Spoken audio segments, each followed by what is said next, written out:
Hi, I'm D.A. Schubert, and welcome to the Making a Strip by me. Yeah, so I'm just going to go through what I do to make a strip, a weekly strip. So I start off with a pretty loose thumbnail, gives me a chance to frame everything up. So when I go to actual pencil the strip, I'm not thinking about composition, I'm just thinking about drawing. Get an idea where everything goes. And that's me, obviously.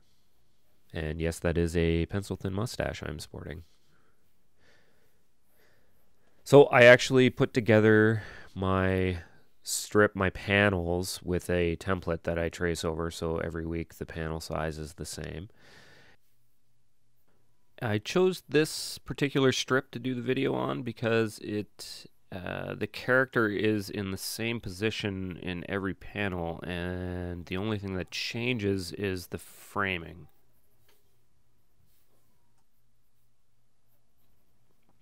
So the character is in the same position, but I have a close up and then a medium shot and then a medium wide shot and then the wide shot. Because for me, the hardest part of cartooning is consistency, to make your character look the same in every panel.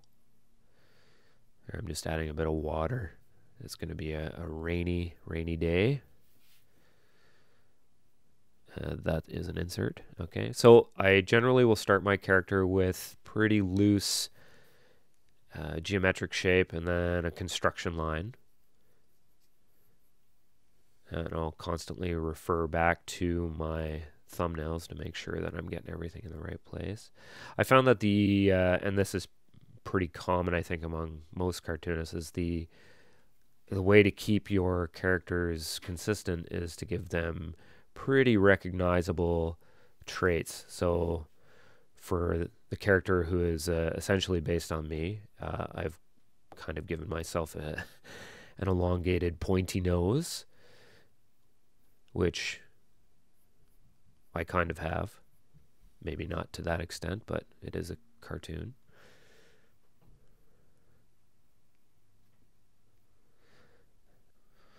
Just a note on materials. I'm working on a 9x12 Strathmore 400 series Bristol with an H pencil.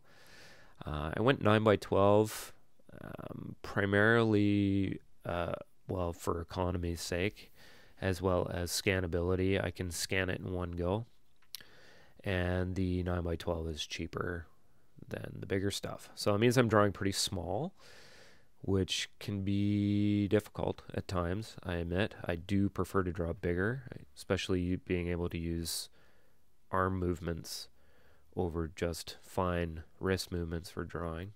But and I can be a little cumbersome when it comes inking time, which you'll see in a bit. But here I'm drawing the character that is based on my daughter. And it was kind of difficult for me to actually figure out how to draw a female character. So I went with the pointier upturned nose and the single eyelash out to the side, and it seems to be working out okay. I'm not an artist by trade, and so this is all a bit of a learning curve for me.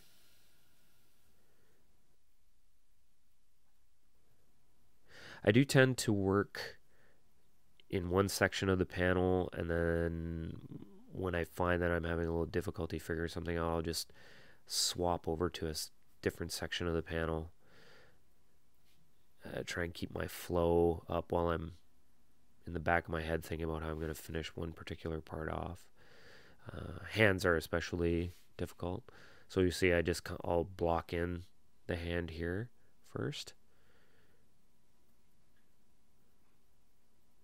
And then I'll swap over to, working on the body.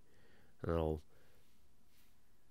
go over lines here and there just to kind of keep the rhythm of my penciling.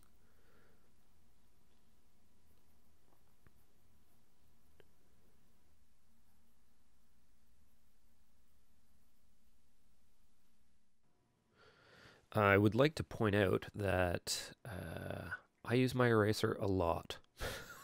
As you can see here, I misdrew the shot and ran out of room for the character's feet. So here I'm trying to redo it.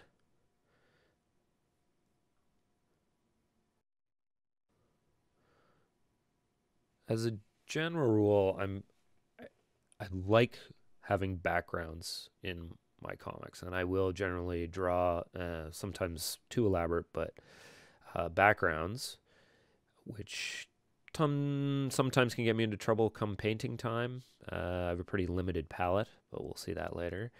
This comic, I decided I was going to try and experiment with something, and I was going to leave the backgrounds until it came time to do the watercolor.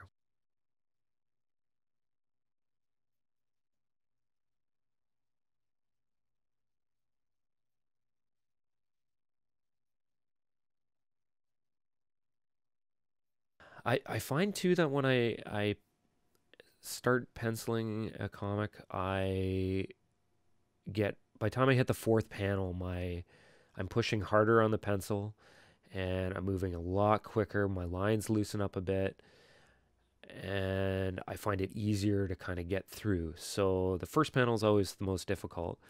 I mean, a lot of people will draw warm up or do warm up drawings before they even start in.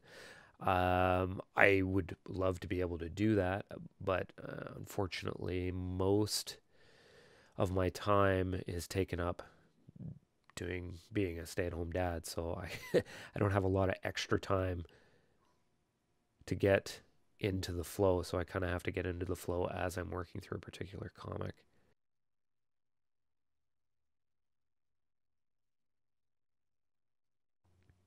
I don't really worry too much about my drawings being loose because I will tighten things up in the inking process, add detail, and get pretty tight with the inking materials I use, which you will see in the next video. So stay tuned. Don't forget to check out the comic at bythefingernails.com. It updates on Mondays. And you can also follow me on Twitter at DA Schubert and my Facebook page, which is facebook.com/daschubert.art. Thanks for watching.